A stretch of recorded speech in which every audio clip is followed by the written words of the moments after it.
Welcome to the day in the life of a real estate investor, and in this video I show you the very authentic stuff that I go through on the day-to-day basis as a real estate investor here in Phoenix, Arizona. So today what we got in the agenda is we have to go to court. I actually got a speeding ticket, 2 of them for that matter, 3 days apart from each other, and I have to go fight this speeding ticket because I don't feel like I deserve it. They said I was going 45 on a 30, and I was like, I'm not swerving around. Like, everybody was going probably 40, and he just picked me and said I was going 45. So I'm going there to fight for it. And then after the court, I have a bunch of Zoom calls and phone calls lined up with all my business partners and my future business partners, just to make sure that, you know, with all my companies, that we are on track to get the things that we need to get done this week, right? So for example, like, we're making another LLC, right, for my buy and hold company, because right now we have 11 properties in that LLC alone, and then because we have 11 properties in the LLC that we were just using, and we don't want to put too many houses under one LLC, so we're going to make another LLC that would be a fresh LLC, and so that we can start buying more properties for 2024, right, and making a bunch of contents for 2024, because content is the name of the game. The moment you have attention, the moment you have all these opportunities, you have to start making content so that people see, so that you duplicate yourself. That's the only way to scale out your business. I don't care who says that direct to seller, direct to agent, or whatever your own marketing is, you know, is the way to scale out of it. That is not the way to. That's not the way to scale your business. And then after that, I'm checking out two more projects here in Phoenix that we have. And by the way, if you guys have any, you know, multifamily seller finance deals in Phoenix, Arizona, or Las Vegas, I'm the buyer for it. I'm willing to put up to 10% down. But nonetheless, I'm checking out this two other projects that we have. 1934 East Wisteria in Chandler. It's a house that we bought about 2-3 months ago, and we just had the tenant leave, and they were paying $7,500 for a 2-bedroom, 2-bath house. So it was incredible. We're furnishing the house so that we can get the tenants up and running. And because here's the thing about, you know, owning properties in Arizona, that especially the midterm rentals or the short-term rentals that people will never tell you, is when you go into slow season, which is probably April is like the beginning of the slow season. May, June, July, August, oh my god, August is so bad. Like, there's just, you know, you have to have the house up and ready immediately, right? Because when you're going into like the busy season here in Phoenix, you have tenants, you know, asking to rent out your house every single day. But here, when you're going to slow season, you might have tenants that ask to rent out the house maybe every other day or every 3 days. And so but when those opportunities come by, you have to have your house available so that you snatch up those opportunities. So we are hoping to get those two properties up and furnished, so that we are ready for the opportunities when they come by. And our goal is to get this house up and ready by Thursday. So I'm going to check up on those 2 properties. One of them I bought subject to, like I just told you, and then one of them I bought on seller finance. And so that's what we got going on, and then potentially going into a lawsuit with another wholesaler that just files memorandums on random houses. And I have to get my attorney Brian Locker involved so that I can just, you know, remove the memorandum, buy the house. It's a triplex. And then that's what we got for today, and we'll keep you guys posted. Bye. All right, we will be calling Eileen Brown, my escrow officer. And what happened was, this wholesaler opened escrow at the same time with my escrow officer. So my escrow, I'm gonna ask her how to go about this. American Title, this is Michelle. How may I direct your call? Hey Michelle, is Eileen available? Well, let me try her. 1 moment. Yes. This is Eileen. Hey Eileen, this is Kevin. Hey, how's you? Hey, howdy. How are you? I haven't talked to you in a while. It's been forever. I know. Mm-hmm. Looks like we have what is that deal with memorandum and stuff? Yeah, it might be an issue, but I'm gonna do my best. I've asked the seller to get me a formal cancellation for him to the other investor, because they didn't do it right, and you know, they didn't have the proper disclosure that's required by statute here. So I'm hoping that's enough for title to be able to insure over that if they actually do record a memorandum. Well, they haven't yet, but I mean, I haven't seen it yet. But you know, if they do, then, you know, I'm fully aware from the seller what's going on. So they couldn't close on time though, right? Well, I know, but that doesn't prevent them from recording a memorandum that screws up title. It's defamation of title is what it is, but it still is something that I will probably have to address if it comes up. So I'm going on the offensive with it, and I'm going to check with my title folks and see what they say about it. But I think that we should probably be okay with it. I'm just proceeding as if we're going to be able to close it and not have any problems. All right, sounds good. Have you ever worked with this individual before? Because I've never ran into them, but they. No, I have not. Okay. I have not. From what I've heard from my other investor friends is they would just go around foreclosure properties, pay, promises his homeowner X amount of dollar, which is nobody would pay, and then they just sit on a memorandum, and then once the real buyer comes along, they say I'll release it for 10 or 15. So that it looks like that's their business model. Yeah. So. Well, it very well may be, but this one, their contract does not have the required disclosure on it that it's a wholesale property, and or that they're a wholesale buyer, and that's statutory. It's a statute in Arizona that they have to disclose that, or the seller can automatically cancel. Okay. So I don't think they have a leg to stand on. They didn't close, and they didn't close within their time frame either. I mean, and then they're advertising it in the wholesale marketplace. So it's like, I don't think we're gonna have a problem with it. Okay. So I see. Okay. Okay. So that's my current opinion, and title and admin may shut me down, but that's what I'm going for. So, but I have emailed my admin people to see, and title people to see, if this is going to be an issue, if they have recorded a memorandum. Okay, sounds good. Okay. Thank you. I haven't seen one yet, so I did check, and so it's not showing up as posting as a memorandum at this point. Okay. Thank you, Eileen. All right. You betcha. Bye. Thanks. Mm-hmm. Bye. All right. Well, it looks like we have good leg to stand on, and this is what happens when you do it the right way, right? Like, never have I ever filed a memorandum without the seller's permission, right? Like, you cannot file a memorandum unilaterally. You have to have both sides of the permission. So, like, when I sign a contract with the homeowner, my contract says I can file a memorandum, and then the seller signs off on that. So every time I file a memorandum, I have a leg to stand on. But they did not disclose that they're wholesalers, nor did they close on time, nor did they even put the EMD down, and they're marketing it on Facebook Marketplace. And they don't even they're just filing a memorandum on a house that they don't even have a purchase contract on, which is a big red flag. So I think we're good to go on this one, but we'll keep you guys posted because that's what we do. All right. So thank you guys so much for 20 followers. Thank you. Yeah. Can we do this on the 23rd, the triplex? Can we add Belinda and Ali to the Slack along with Cece? And then I'm bringing in a private money lender on that deal. Yeah, sure. I'm bringing in a private money lender on that deal. His name's Udit. I'll send you his information so that everyone that's involved in the transaction is in it. Maybe we can even get the seller to be on the Slack too. All right, will do. Perfect. Okay. Have a good one. You Enjoy too. your week. Bye. Bye. Thank you. Bye. So this is how I get so much done in one day, right? So like right now I'm going from projects to projects. I'm going down to Chandler to check up on the house. But before that I was at a cafe, going through all my emails and scheduling content and all that stuff. And now I'm 25 minutes away from the Chandler house. And while I'm on my way to the house, I'm on the phone with my transaction coordinator. I just got off the phone call with the owner of the house with the triplex that I'm buying.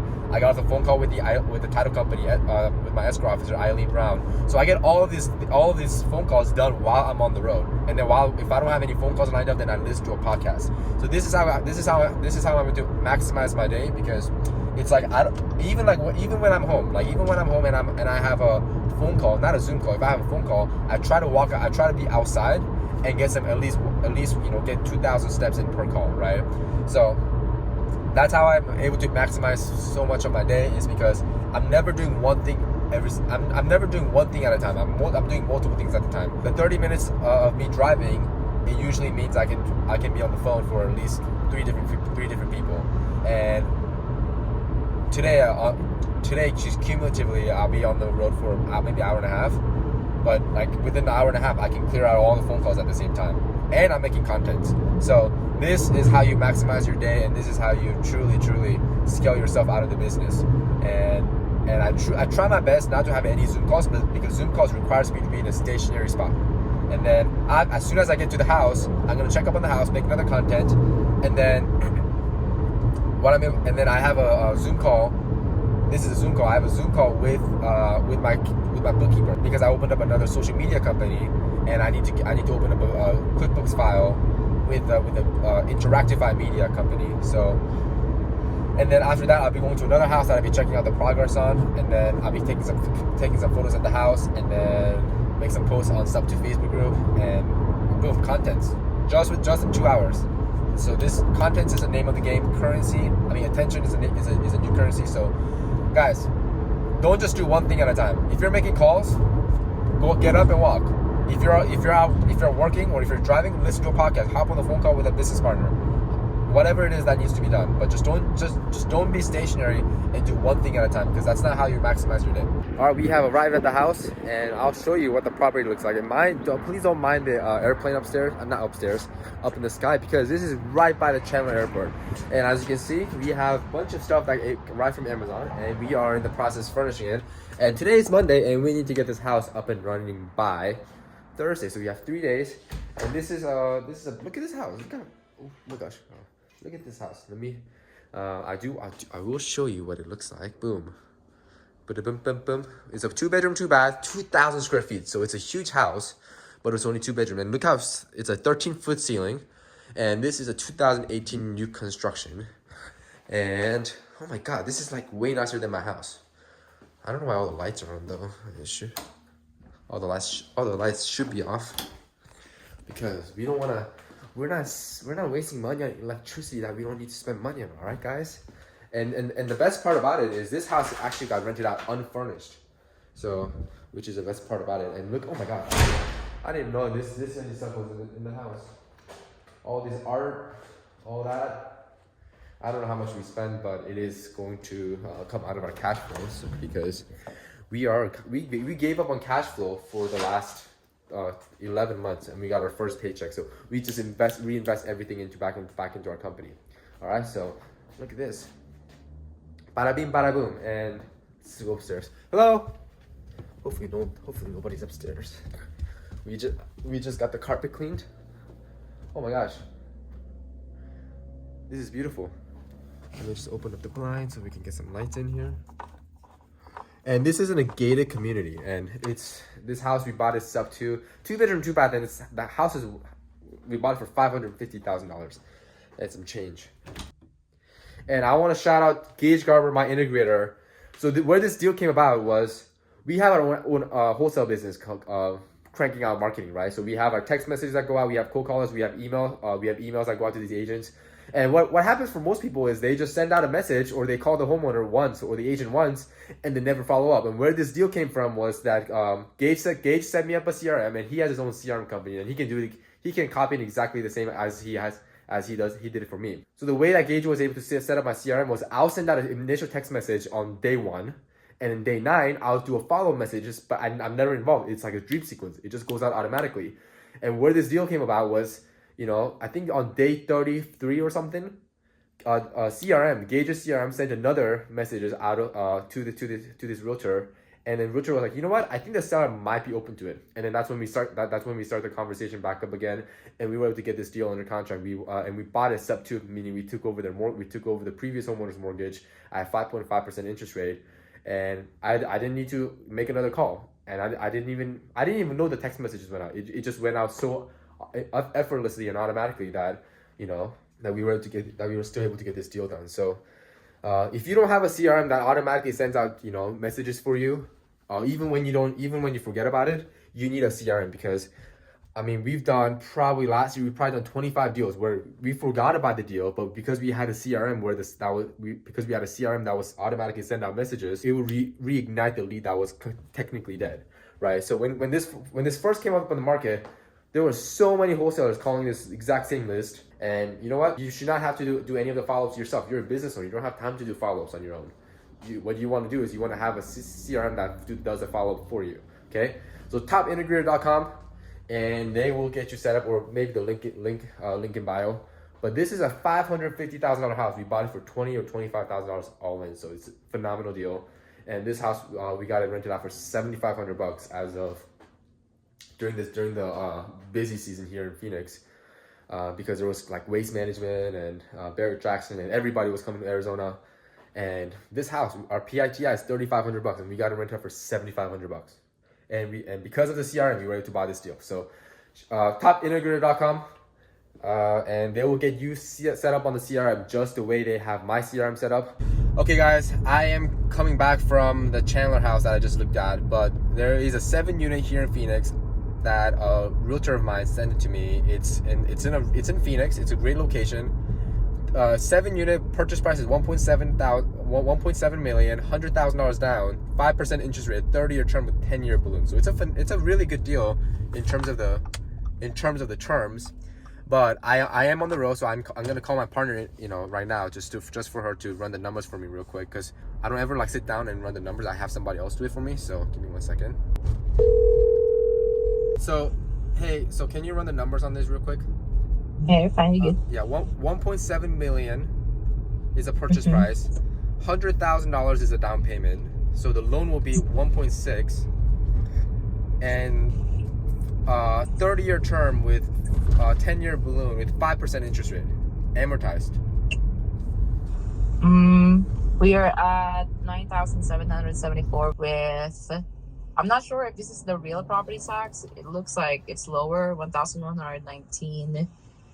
And then $66 per month on homeowners insurance. But let me just take it out. For PI, it's pretty much 8,589. Okay, so PI 8,000. Okay. 589. 589. Okay. 8,500. Okay. For the 86 round off. Okay, 86. Okay. So $11,000 a month. Yeah. And then we have to add a private money payment of $100,000.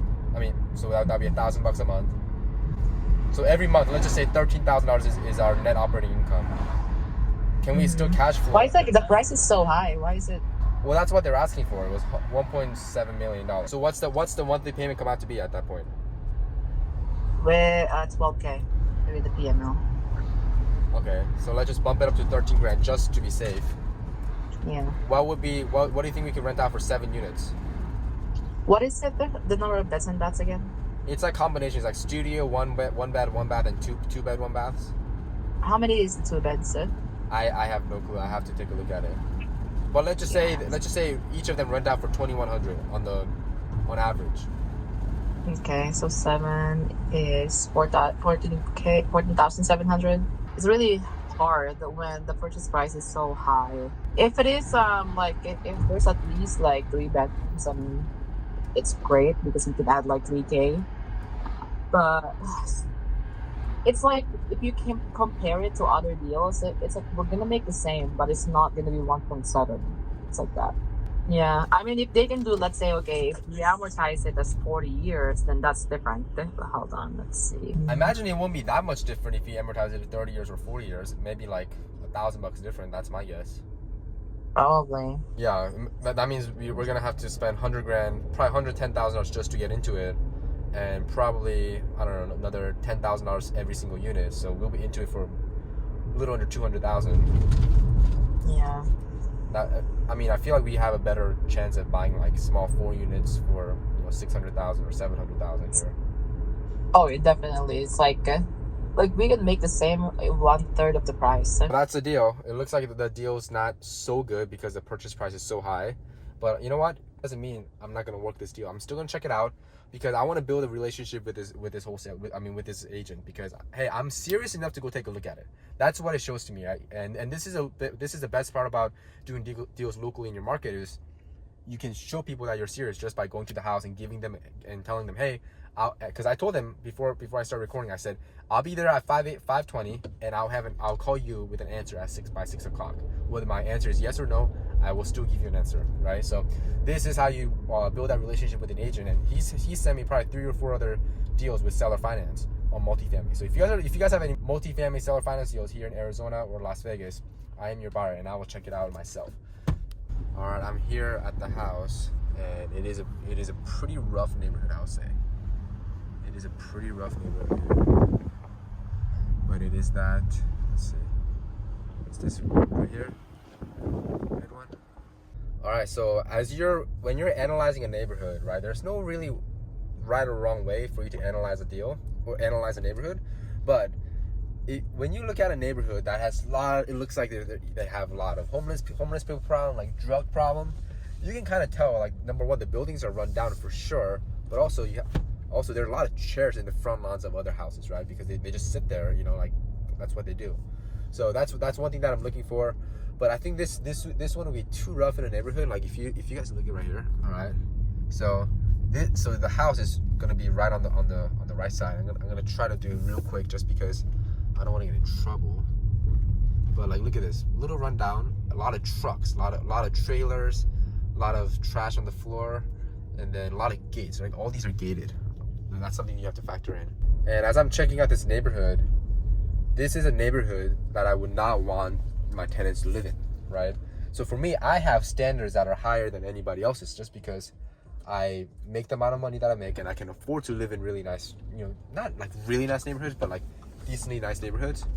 And if I was, and I'm looking at, and I look at it from the tenant's perspective, like if I was a tenant, do I want to live here? And the answer to that is no, right? So at least it has to be at least B- neighborhood-ish, or else this is just not a good deal for me, you know. The terms are good. Oh, actually, the terms are not even that good. You know, if it was in a really nice part of town with, you know, a lot of gentrification happening, 100% I would seriously consider it. But this is too rough of a neighborhood. Perks of living in the market that you're doing deals in is that you can actually go see the neighborhood within 20-minute drive. So, guys, if you guys got any seller finance deal, especially in the multifamily side, I am your buyer. I'm willing to put up to 10% down, and I'll see you guys in the next video.